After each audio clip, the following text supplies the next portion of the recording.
김용만 집사는 대한민국을 대표하는 개그맨이자 방송인으로 오랜 시간 대중에게 웃음을 주며 사랑받아 왔습니다. 그러나 그의 삶에는 웃음 뒤에 숨겨진 깊은 영적 여정이 있었습니다.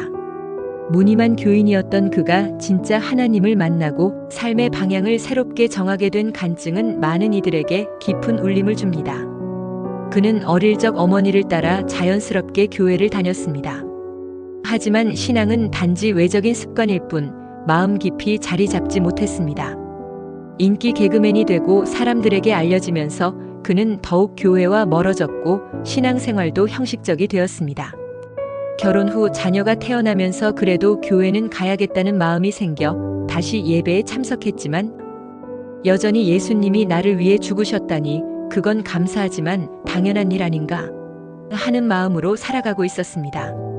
그는 성경을 한 번도 제대로 읽어본 적이 없었고 예수님은 그저 역사 속 인물처럼 멀게 느껴졌습니다. 그러던 어느 날 김원희 집사의 제안으로 IT로 선교 여행을 떠나게 되었습니다.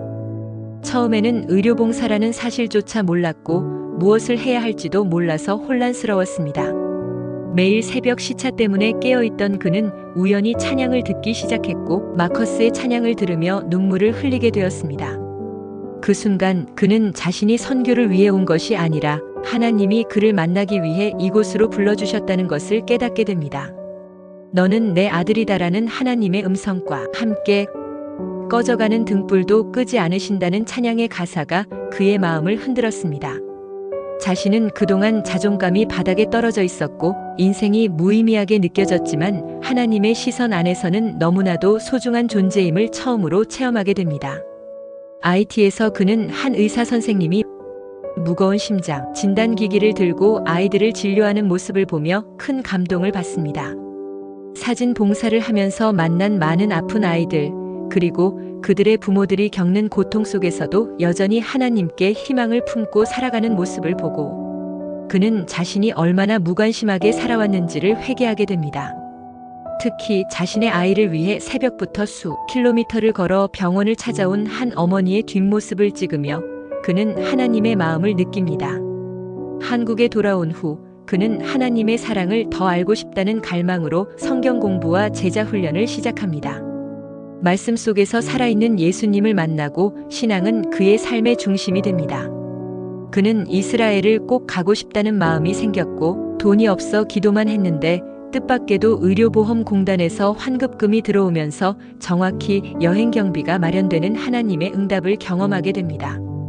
그는 이제 어떤 일을 만나든 먼저 기도하게 되었고 일이 잘 풀리지 않아도 그 안에 하나님의 뜻이 있음을 믿게 되었습니다. 아들의 대학 입시를 위해 온 가족이 기도했지만 떨어졌던 일도 결국 더 나은 길로 인도하심을 체험하며 순종의 의미를 배웠습니다.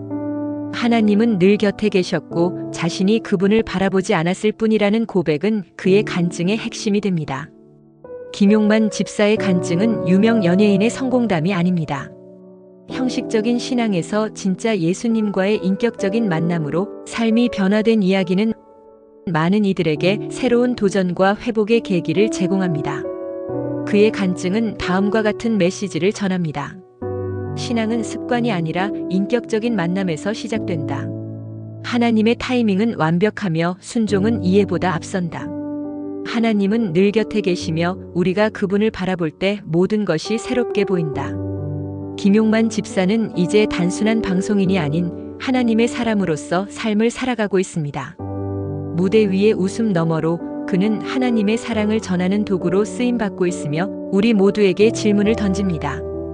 당신은 지금 누구를 바라보고 있습니까? 그의 이야기를 통해 우리도 하나님을 다시 바라보게 되기를 소망합니다.